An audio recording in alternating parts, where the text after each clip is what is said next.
Sekarang kita pada bagian akhir dari bab 1 IPAS kelas 6. Oke. Ini adalah bab pertama.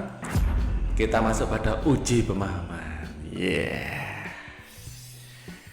Uji pemahaman, kita mulai dari soal yang pertama. Ceritakan bagaimana tubuh manusia bisa bergerak. Tubuh manusia bergerak karena memiliki sistem gerak yang terdiri atas tulang, otot, sendi, sistem saraf. Oke, tulang itu ya tulang kita ini, ya termasuk gigi kita ini. Tapi walaupun tidak untuk bergerak ya, ini salah satu contoh, salah satu tulang yang bisa kelihatan. Terus kemudian sendi, sambungan antar tulang, ya otot daging kita ini yang menggerakkan sebagai alat gerak aktif, ya tulang sebagai alat gerak pasif. Sistem saraf yang mengaturnya. Rangka membuat tubuh kita kokoh, ya memberi bentuk tubuh. Adanya sendi antar tulang membuat gerak kita menjadi lentur, ya bisa. Kalau tidak ada sendi nggak bisa ini digerakkan, nggak bisa dibengkokkan. Ya bagaimana kita bisa bergerak kalau bengkok aja nggak bisa. Nah, walaupun sendi memiliki batas gerak yang berbeda-beda, agar dapat bergerak tulang digerakkan oleh otot. Ya otot ini yang akan kontraksi, rileks gitu ya. Ada sistem saraf yang mengatur dalam upaya menggerakkan otot-otot pada tubuh kita, ya seperti itu. Mengaturnya ada yang secara sadar maupun tidak sadar. Oke, nomor 2. Aga senang sekali bermain telepon pintarnya. Ia bermain dalam waktu lama dengan posisi tubuh seperti ini. Nah, ini ya apa bahayanya. Bagaimana bagian tulang mana yang akan terkena dampak? Ya, yang akan terkena dampak itu dari sini. Ya, bagian leher dan punggung. Daerah sini akan terdampak. Oke. Kemudian seperti apa kemungkinan dampaknya? Tulang leher dan punggung bisa kaku, ya, sakit dan pegal. Gini, kadang-kadang kita pijitin gini ya untuk meredakan. Sakit leher dapat berdampak pada kepala pusing. Nah, kepala bisa pusing. Jika menjadi kebiasaan saat masih usia pertumbuhan, ada resiko terkena kifosis, ya tubuhnya melengkung, bongkok artinya ya, membungkuk. Apa yang perlu Aga perbaiki dari sikapnya?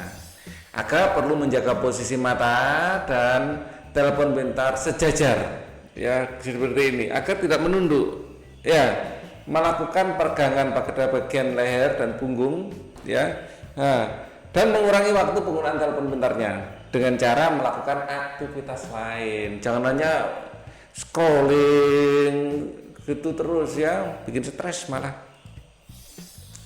Kemudian Mia alergi terhadap produk berbahan susu. Padahal kita perlu ya protein susu, perlu kalsium lah. Perutnya akan sakit jika mengkonsumsi produk ini. Padahal susu merupakan salah satu sumber kalsium. Apa saran yang dapat kalian berikan kepada Mia agar ia tetap dapat memenuhi kebutuhan kalsium sehari-hari?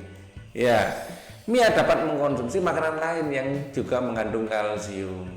Ya, bukan hanya susu. Kedelai mungkin itu kan ada kalsiumnya, sayur-sayuran itu kan ada kalsiumnya. Nah, dan kita mendapatkan kalsium itu juga dari minuman mineral, ya.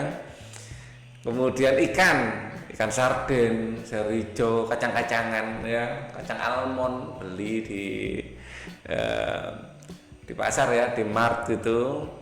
Sebaiknya Mia rajin berjemur di pagi hari agar tidak kekurangan vitamin D. Karena apa? Karena sinar matahari membantu mengubah provitamin D dari makanan yang kita makan menjadi vitamin D. Gitu guys. Seorang pencinta alam terjebak dalam goa selama 30 hari. Wow, ini pernah terjadi loh ya. Beneran ini di Thailand kalau nggak salah ya. Ia dapat bertahan hidup dalam kegelapan dengan cara memakan persediaan makanan yang tersisa dari bekal yang dibawa dan minum dari sumber air yang ada di dalam gua tersebut. Ya, tentu saja gua itu gelap gulita ya. Setelah diselamatkan oleh tim SAR, orang tersebut dibawa ke rumah sakit. Dokter menyampaikan jika rangka kaki orang tersebut mengalami kerapuhan, ya. Karena itu tadi penyerapan kalsium terganggu gara-gara tidak cukup vitamin D, padahal vitamin D itu salah satu pembentukannya membutuhkan sinar matahari. Ya, dokter menyampaikan rangka kaki mengalami kerapuan, ia kesulitan untuk berdiri dan berjalan. Menurut kalian, apa yang menyebabkan kondisi tersebut? Jelaskan. Kemungkinan penyebabnya kekurangan vitamin D, ya, dan kalsium. Orang tersebut tidak terkena sinar matahari selama 30 hari, bayangkan, karena terjebak dalam gua yang gelap. Tanpa vitamin D, tubuh kita akan kesulitan menyerap kalsium dari makanan. Jika asupan kalsium tidak cukup, maka tubuh akan mengambil kalsium dari tulang dan gigi. Ya, tulang dan gigi kita akan keropos, ya gimana tidak, kalsiumnya diambil oleh tubuh kita. Akibatnya tulang akan rapuh. Oke, ini akhir dari video kita. Seperti biasa, bagi kalian yang belum subscribe, silahkan subscribe. Kita akan ketemu lagi di bab berikutnya. Oke, thank you for watching. Wassalamualaikum warahmatullahi wabarakatuh.